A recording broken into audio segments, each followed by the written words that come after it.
I'm asexual now. Physical intimacy disgusts me, she said while cheating with multiple guys, so I quietly packed my things and left. Now she's exposed as a serial cheater, jobless, and begging for forgiveness she'll never get. Hey viewers, before we move on to the video, please make sure to subscribe to the channel and hit the like button if you want to see more stories like this. Thanks. Throwaway account because this whole thing exploded online and I don't want it tied to my main profile. AITA for ghosting my ex after she claimed to be asexual, only for it to turn out she was using that as a cover to cheat with multiple guys. This happened over the last year, and honestly, typing it out feels like therapy. Buckle up, it's a doozy. I met Jenna back in college, about 5 years ago. We were both in our early 20s, figuring out life. I was studying computer science, grinding through late nights coding, and she was in graphic design, always sketching ideas for logos or ads. From the start, it clicked.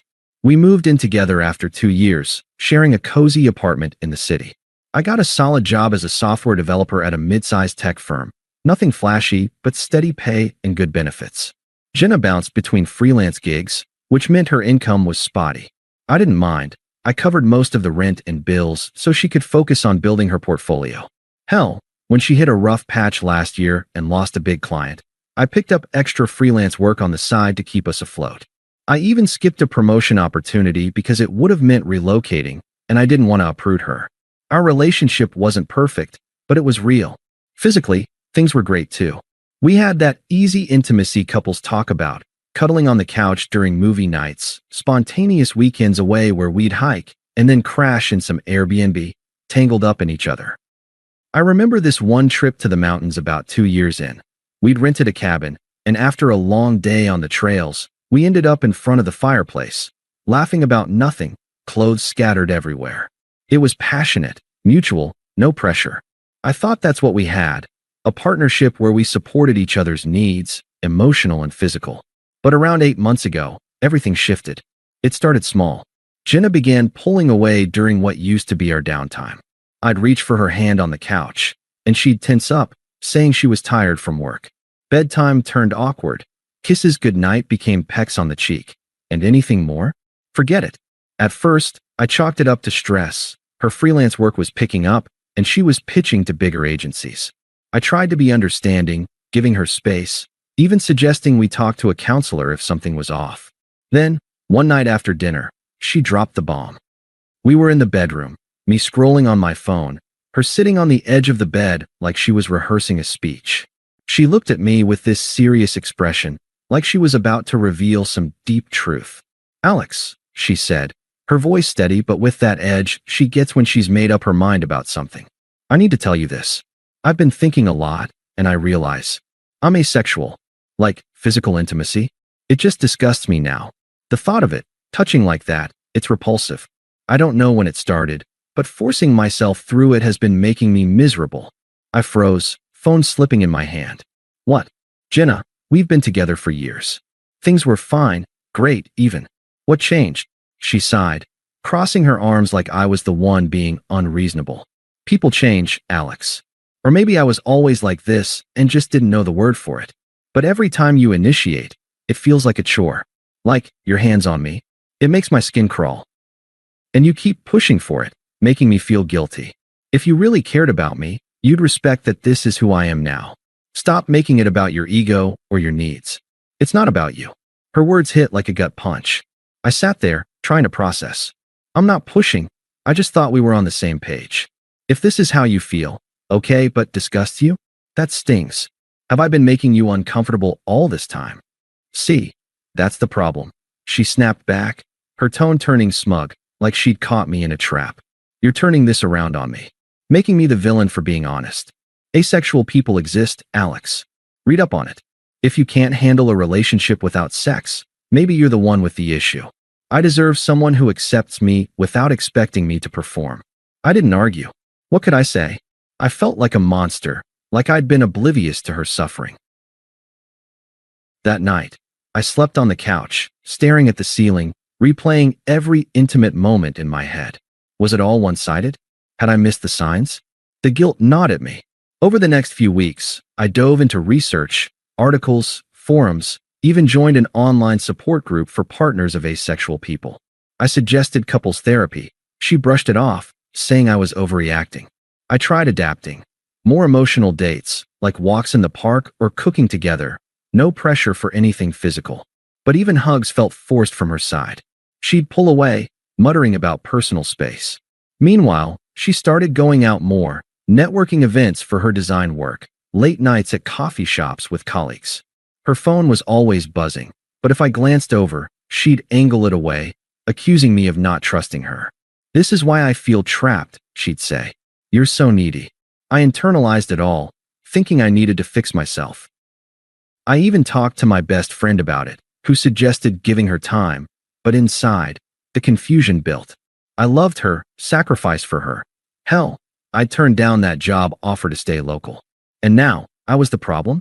It felt so unfair, like the ground under our relationship had vanished, and I was left questioning everything. The doubts kept piling up, but I pushed through, trying to be the supportive partner. About a month after her revelation, things hit a breaking point. I'd come home early from work one day, hoping to surprise her with takeout from her favorite Thai place. The apartment was quiet, but her laptop was open on the kitchen table. I wasn't snooping. Honestly, I was just closing it to make space, but a message notification popped up. It was from some guy named Mark, and the preview said something like, "Last night was incredible. Can't wait for round 2. My heart dropped. I didn't open it fully at first. I just stood there, staring. But curiosity, or maybe denial, won out. I clicked through, and there it was, a chain of messages, explicit as hell. Photos, descriptions of hookups, her gushing about how passionate it was. And not just with Mark. There were threads with at least 2 others, one an old college friend named Ryan, another a co-worker from her agency. Dates overlapping with our dry spell. She'd been seeing them for months, using nights out as cover. One message to Mark stood out. "Alex is so clueless. Told him I'm ace to get him off my back. Sex with him is boring anyway, too vanilla. With you? Fireworks every time." I felt sick. All that guilt she'd piled on me, making me question my desires, and it was a lie. A cover to cheat without suspicion? I sat there for what felt like hours, scrolling back. Flashbacks hit hard. The mountain trip, her moaning my name. Lazy Sundays in bed, her initiating. It wasn't disgust, it was manipulation. She'd twisted something real into a weapon to keep me as her safety net while she played around. When she got home that evening, arms full of shopping bags from some client meeting, I was waiting in the living room, her laptop closed beside me. She smiled at first, then saw my face. "What's wrong?" she asked, setting the bags down. "You look like someone died." "I saw the messages, Jenna," I said quietly, keeping my voice even. No yelling. I didn't have the energy for that. Her face paled for a second, then she recovered with a scoff. "You went through my stuff? That's a violation, Alex. I told you I need space." "Space? You've been screwing around with multiple guys while telling me intimacy disgusts you. How is that asexual? You made me feel like a creep for wanting a normal relationship." She rolled her eyes, crossing her arms. "Okay, fine, you caught me. But let's be real. This is your fault too. Our sex life was stale. You never tried anything new, always the same routine. These guys, they excite me, make me feel alive. I only said the asexual thing because I knew you'd freak out if I told the truth. I was protecting your feelings, really. And honestly, if you weren't so dependent on physical stuff, maybe we could have worked through it. But no, you're all about your needs. Selfish. Protecting me." I echoed, stunned by her logic. "You lied, cheated, and gaslit me into therapy. That's not protection, that's betrayal." She laughed, actually laughed, leaning against the counter like this was casual chit-chat. "Betrayal? Dramatic much? People have needs, Alex. I evolved beyond what we had. You're sweet, reliable, like a comfy old sweater. But I deserve passion, not predictability. If you can't handle that I explored options, that's on you. Maybe find someone as boring as you are. We're done anyway. I was planning to move out soon. This just speeds it up." Her words were smug, dismissive, like I was a footnote in her story. No remorse, just justifications piled on twisted excuses. I didn't beg or argue. What was the point? "If that's how you see it," I said calmly, standing up, "I'll help you pack your things tonight. We can sort the lease later." She blinked, like she expected a fight. That's it. No yelling? No trying to win me back. No, I replied, heading to the closet for boxes. You've made your choice. That night, we packed in silence. She took her clothes, art supplies, half the furniture we'd bought together. By morning, she was gone, crashing at a friend's place. I changed the locks, canceled our joint streaming accounts, and went no contact. No texts, no calls, just detached. The days after were rough. I sat with the betrayal, the confusion swirling. Why me? I'd given up so much. Time, money, opportunities. Flashbacks to her job loss last year. Me working overtime while she networked, now realizing some of those were probably hookups. The unfairness burned, but I didn't lash out. Instead, I threw myself into routine, gym mornings, work focus, even started therapy for real this time. Friends checked in, but I kept it minimal, no bad-mouthing her. I needed time to breathe, to process the silence she'd left. It hurt, but slowly, the fog lifted. I wasn't the monster, she was the manipulator. And for the first time in years, I felt the weight of carrying her lift off my shoulders. It took a couple of weeks for the dust to settle after Jenna left. I threw myself into work, nailing a project that earned me a bonus, and started hitting the gym religiously, something I'd slacked on while trying to adapt to her so-called asexuality. Friends rallied around me quietly. My buddy Mike even helped me rearrange the apartment so it didn't feel like a ghost town. I didn't trash talk her. I just focused on rebuilding. The confusion lingered, though. Nights alone, I'd scroll through old photos, wondering how I'd missed the red flags. But slowly, the silence became peaceful. No more walking on eggshells, no more guilt for being human. I even went on a few casual dates, nothing serious, just testing the waters. For the first time, I felt like I was breathing again. Then, about 2 months post-breakup, karma hit like a freight train. It started with a frantic call from a mutual friend, Sarah, who I'd stayed in touch with. Alex, have you seen this? It's all over social media. She sent me a link to a post on one of those anonymous confession pages in our city's design community. It was from Mark, the coworker she'd been hooking up with. He'd gone nuclear, posting screenshots of their entire chat history, blurred just enough to avoid full explicitness, but clear as day. Steamy messages, nudes she'd sent, plans for meetups at hotels while I was at work. And the kicker, her mocking me in real time. Alex buys the ace story hook, line, and sinker, one red. Tells me sex disgusts me. LOL, only with him. You're the real deal. The post blew up. Comments poured in, people tagging her agency, calling her out for hypocrisy. Turns out Mark felt used. She'd ghosted him after a fight, moving on to Ryan or whoever next. He exposed the whole web. At least 3 affairs, all passionate, all while she played the asexual card at home. Her reputation tanked overnight. Clients dropped her freelance contracts, whispering about unprofessionalism. Then the big one, her agency fired her. The office affair with Mark violated their HR policy, and the public drama made her a liability. Friends we'd shared started distancing themselves. Sarah told me a group chat lit up with debates, most siding against Jenna once the evidence surfaced. She's toxic, one said. Made Alex out to be the bad guy while screwing around. Jenna's life unraveled fast. From what I heard through the grapevine, I didn't seek it out. She bounced between crashing on couches, her savings drained from those networking splurges. Isolation set in. Old college pals unfollowed her. Family drama escalated as her parents bailed her out financially, but lectured her nonstop. It was ironic. She'd chased excitement, ditching our stable life, only to end up broke and alone. I didn't gloat. Seeing the fallout online, I just felt validated. The confusion cleared. Her lies weren't about me. I poured that energy into myself. A promotion at work came through, bumping my salary, and I started volunteering at a local coding bootcamp, mentoring kids. My internal voice shifted. This was her mess, not mine. I'm coming out stronger. The betrayal still stung in quiet moments, but it fueled growth, not bitterness. I blocked her everywhere preemptively, focusing on the horizon. Little did I know, she wasn't done yet. The attempt started small, about a week after the exposure went viral. First, an email. I hadn't blocked that yet. Alex, we need to talk. This is all a misunderstanding. Call me. I deleted it without replying. Then text from a new number. It's Jenna. I'm sorry you saw those messages. I was confused about my identity. Can we meet? I miss us. Still, silence from my end. I was done being her safety net. It escalated quickly. 2 weeks later, she showed up at my apartment building, buzzing the intercom like crazy. I peeked through the peephole. She looked disheveled, hair messy, eyes red like she'd been crying. When I didn't answer, she left a voicemail. Alex, please. Open up. I've lost everything. My job, my friends. That post ruined me. I know I messed up, but remember how good we were? Before all this, I was going through a phase, exploring myself. You always said you'd support me. Don't abandon me now. Her tone was pleading, laced with that familiar manipulation, twisting our history like I owed her forgiveness. I listened once, then blocked the number.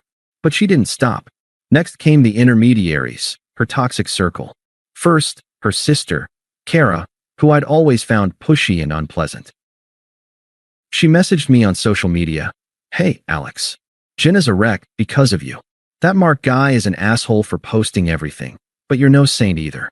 You drove her away with your constant neediness. Be a man and talk to her. She needs help getting back on her feet. Family sticks together, even exes. I replied curtly, not my family anymore. Lose my contact. Blocked. Then mutual friends. Well, former mutuals. One, Tom, called during lunch. Dude, Jenna asked me to reach out. She's crashing at her parents, broke as hell.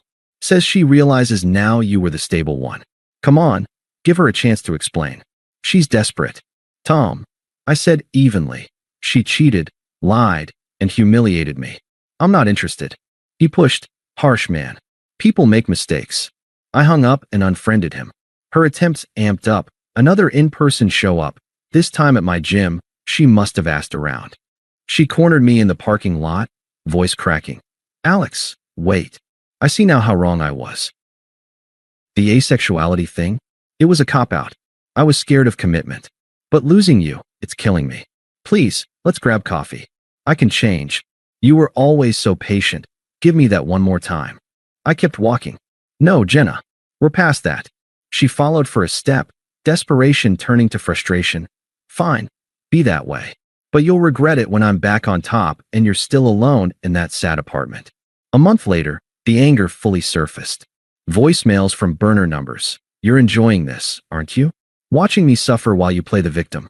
I gave you years, Alex. And now you're too good for me. Screw you. Hope your next girl sees how cold you are. Her mom even emailed, all guilt-trippy and unpleasant. Jenna's depressed, can't eat. As her ex, you have a responsibility. Call her, or you're just as bad as those men who used her. I archived it, no response. The pleas had morphed into demands, revealing her true colors, entitled, volatile. Through it all, I stayed composed, leaning on my new routines. Therapy sessions where I unpacked the gaslighting, dates that turned into a budding relationship with a kind woman named Lisa from my bootcamp group. My life was filling up, her noise fading. But she kept pushing, like she couldn't fathom irrelevance. The final nail came at Sarah's engagement party, our old mutual friend who'd tipped me off about the post. It was at a rooftop venue downtown, string lights and laughter, about 6 months after the breakup. I'd RSVP'd yes, knowing Jenna might show, but I wasn't hiding. By then, I was thriving. Promotion secured, apartment redecorated, and Lisa by my side. A graphic novelist I'd met volunteering, genuine and supportive. No games, just easy connection. Jenna was there, looking out of place, thinner, forced smile, nursing a drink alone. Our eyes met across the crowd. She beelined over, cornering us near the bar. Up close, the desperation was palpable, smudged makeup, fidgeting hands. Alex, she started, voice low but urgent, ignoring Lisa at first. Thank God you're here. I've been trying to reach you. Everything's fallen apart, job gone, no place of my own. I realize now you were the best thing I had. I was stupid, confused. The cheating? It was a mistake, a way to feel something. But I need you back. We can start fresh, therapy, whatever. Please, I'm begging. Her words echoed her old manipulations, hypocrisy dripping. The woman who'd called intimacy with me disgusting, now pleading like I was her lifeline. Lisa squeezed my hand, but I stayed calm, meeting Jenna's eyes levelly. Jenna, I said firmly, no edge, just fact. You said I was too needy, that our life was boring. Remember telling me physical stuff disgusted you? Turns out it was just an excuse to keep me around while you chased thrills. You made your choices multiple times with multiple people.